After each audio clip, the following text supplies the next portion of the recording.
초콜릿은 달콤해 달콤해 달콤해 오렌지는 상큼해 상큼해 상큼해.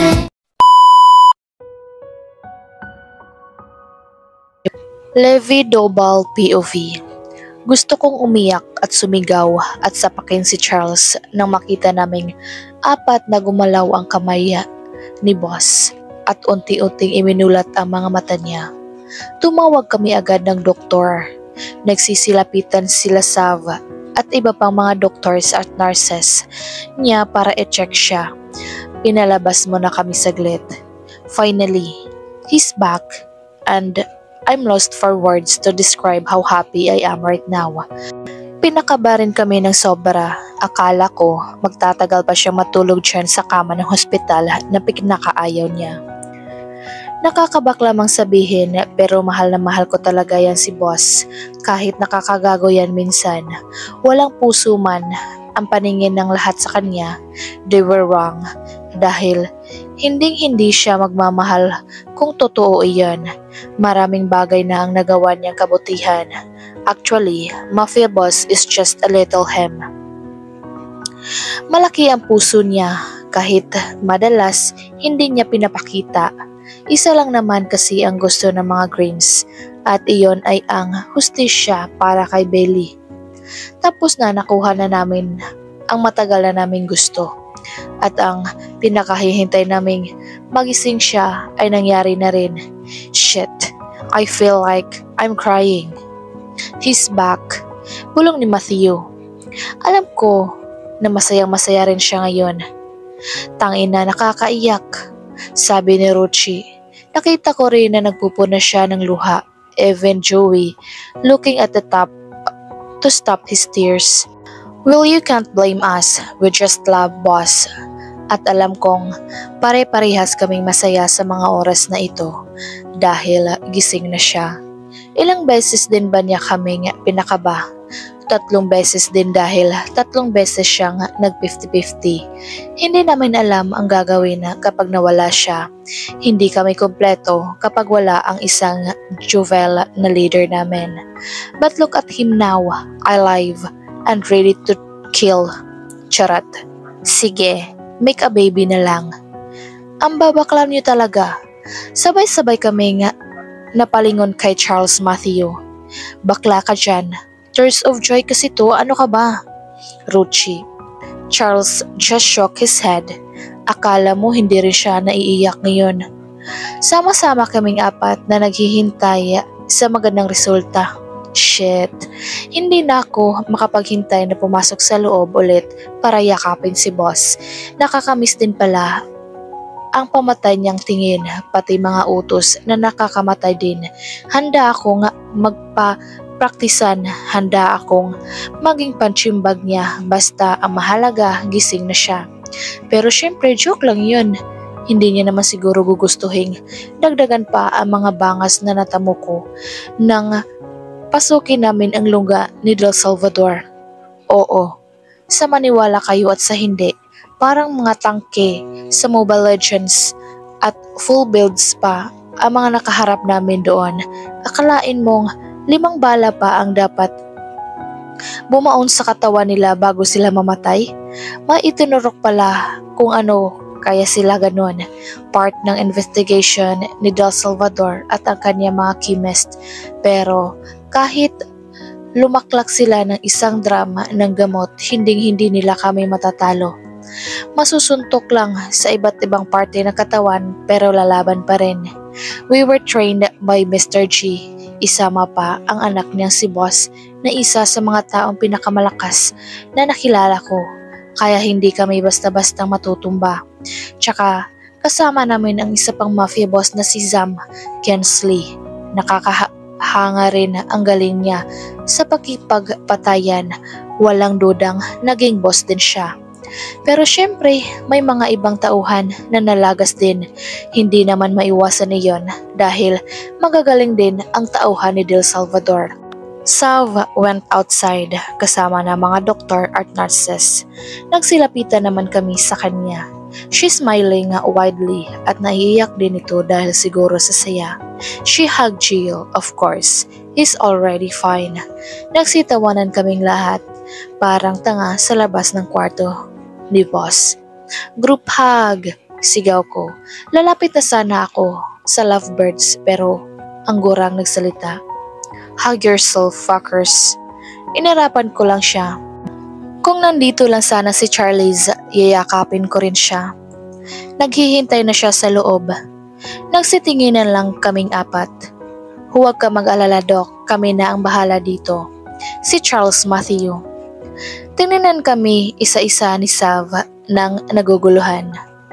Relax. Si Joey. O sige, pumasok na kayo. Tatawagan ko lang sila, ma'am. Ay, Ruchi. Pumasok kami sa loob at nandun nga naghihintay na si boss. Napatingin siya sa gawin namin. Inilibot niya ang mga mata niyang looking for someone. Disappointed registered to his eyes. Yo, boss! Bati ko. Yayakapin ko sana siya kaso ayan na naman yung tingin niyang nakakamatay. Tamo to, kagigising lang. Ang deadly na agad. Pero na-miss ko yun ah. Fuck off, Doval. Sungit. How are you feeling? Tanong ni Matthew. Good. Mukha nga. Parang nagising lang galing sa mahimbing na tulog. Komportableng nakarecline siya sa kamang medyo na-adjust para hindi siya diretsyong nakahiga. Pati haya. Hindi niya alam na sobra kaming nag-alala. Tangina. Ang dami niya kayang natamong tama ng baril.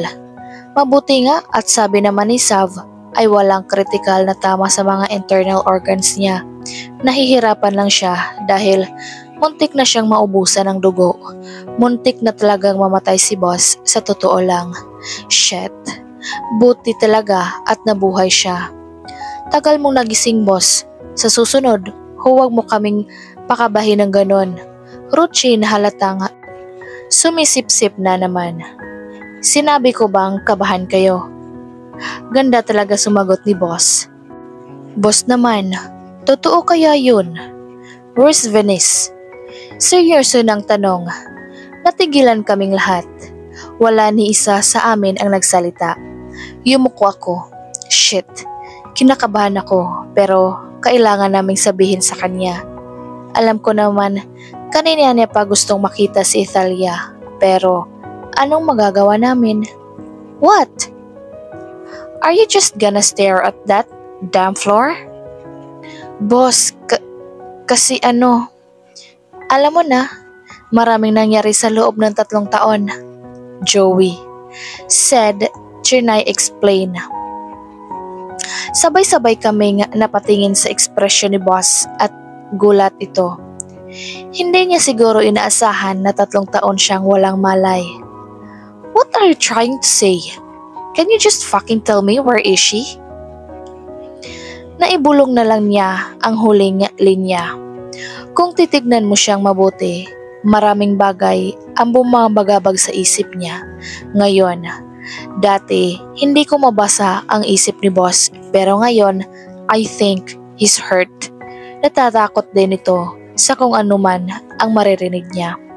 His hands torn to fist, jaw clench, at umaasang sana mali ang nasa isip niya. Sorry boss, sabi ni Joey habang nakayuko pa rin. Kung hindi lang siguro siya nakaratay sa hospital bed, mapapalaban na naman kami. I don't need your fucking sorry. Hindi niyo ba ako naiintindihan? Nasaan si Venice? What happened to her? Sinubukan niyang umupo ng diretsyo pero napadaing siya sa sakit. Pinipigilan naman namin siya. Kasalanan pa namin kapag bumuka ulit ang mga tahi niya. Shit naman. Wala na siya, boss. Hindi ko napigilan ang sarili ko. The longer the stakes, the higher the possibility na mamatay kami. Siya na ang papatay sa amin kapag nagkataon. Akala ko magwawala siya. Ipagpipilitan niya ang sarili niyang hindi totoo ang narinig niya o tumayo at hahanapin si Italia pero hindi niya ginawa. He stayed there, tulala, at hindi nagtagal, tears escaped from his eyes. Pati tuloy ako nasasaktan. He looked so damn hurt and devastated. Ito siguro ang kauna-unahang pagkakataon na nakita ko siyang umiyak dahil iyon kay Venice. Damn it. Nagkatinginan kaming apat. Wala ni isa sa amin ang gustong magsalita matapos kong sabihin iyon. We just look at him. Hoy, bakit umiiyak yan? Sigaw ni Sav nang makapasok kasama nila Mr. G at si Mother. God, Jovel, why are you crying? Pangaalo ni Mother. She hugged and kissed him like he was a baby. Pinunasan din nito ang luhang patuloy na lumalandas sa mukha niya. Is it true, Mom? Tanong niya. Hindi sumagot si Tita. You'll be fine, son. Sabi naman ni Mr. G. I thought after this, everything would be okay. It's my fault. What I did was not enough to save her. Yeah, kasalanan ko kung bakit siya namatay. Doon natigilan ang lahat. Humakbang ako paatras. What are you talking about, Jovel? Successful naman ang ginawa kong operasyon sa iyo. Wala akong naiwan na scalpel o gaze sa loob ng katawan mo. Pero bakit ka nababaliw? Oh my God. He looked at her na nagtatanong ang mga mata. Naguguluhan din. Sinong sinasabi mong namatay? Tita asked. Alam ko na, Mom. You don't have to hide it from me. Pero hindi ko maiwasang sisihin ang sarili ko. I'm hurting so bad. Damn it. Tumulo na naman ang luhan niya. He's really hurt. Ramdam ko iyon. Tingnan kami ng masama isa-isa ni Sav. Alam kong naging importante sa iyo si Ariana dahil isa siya sa mga tauhan mong magagaling pero hindi na ituloy ni Tita ang sasabihin dahil sumabat si Boss. Mom, bakit naman pumasok sa usapan si Ariana?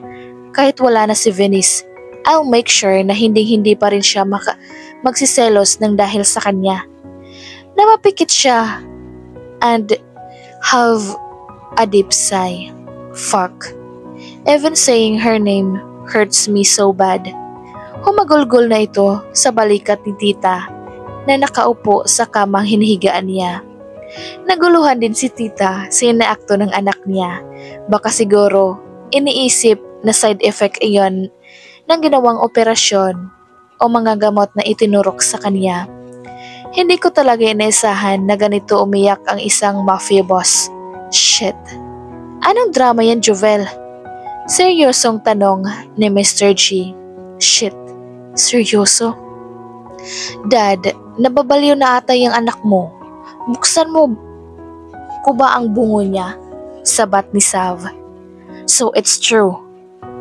Mahina, pero siguradong narinig naming lahat ang boses na iyon.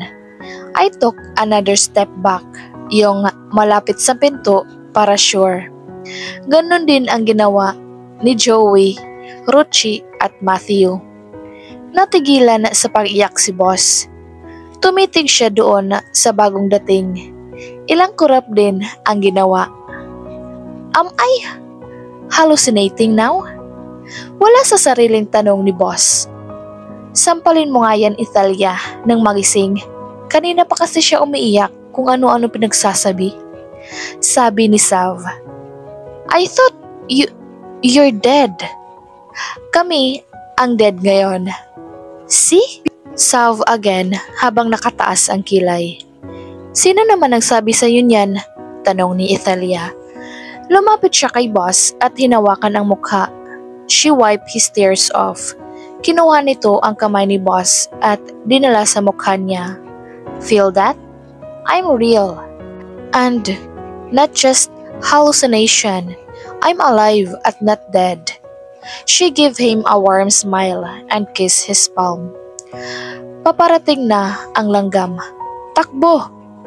How long have I been here? Tanong nito. 5 days, Jubel. Sav. Not 3 years? Umiling silang lahat. Dad, do you have a gun there? Hindi pala langgam, kamatayan ang paparating. Takbo! Fuck you assholes! Make sure hindi ko makikita ang mga pagmumukha niyo mga gago. Sigaw ni boss habang sabay-sabay kaming lumapit sa pinto. Maligayang pagising, boss. It's a prank! Sigaw ko. Tapos humagalpak kaming apat sa tawa. Mission to make the boss cry accomplished. Ang pangit ng umiyak